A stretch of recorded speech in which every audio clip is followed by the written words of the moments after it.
করে বাঁধ বাঁচাতে ভরসা গাছ, একের পর এক সেই গাছ কেটে সাফ। নামখানায় চাঞ্চল্যকর অভিযোগ স্থানীয় তৃণমূল নেতাদের একাংশের বিরুদ্ধে, তারা অবশ্য মানতে নারাজ। দক্ষিণ চব্বিশ পরগনার কাকদ্বীপের পর এবার নামখানা, আবারও সরকারি গাছ কেটে সাফ।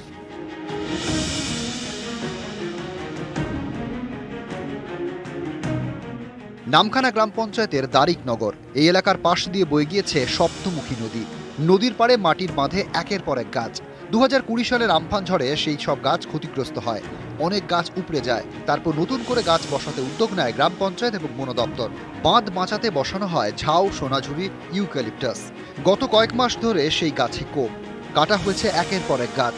এরই প্রতিবাদে নামখানা বিডিও এবং বন দপ্তরে লিখিত অভিযোগ জানান স্থানীয়রা। তাদের অভিযোগের আঙুল এলাকারই তৃণমূল নেতাদের একাংশের বিরুদ্ধে। টিএমসির দলের কিছু সমর্থক তারা এই গাছগুলোকে কেটে শেষ করে দিচ্ছে। ওরা রাত্রিতেও কেটেছে, এই দিনের বেলাও কেটেছে। আমরা গ্রামের লোক প্রতিবাদ করতে আসতে আমাদের হুমকি দেখাচ্ছে যে গাছগুলো লাগিয়েছি আমরা, যেহেতু শাসক দল, আর আমরা যা কিছু করতে পারি। তৃণমূল মদতপুষ্ট কিছু মানুষ যারা গায়ের জোরে রাতের অন্ধকারে গাছগুলোকে কেটেছে, দিনের বেলাতেও কেটেছে। গতকাল যেটা দিনের বেলাতে কেটেছে সেটা প্রায় 50-60 খানা হবে।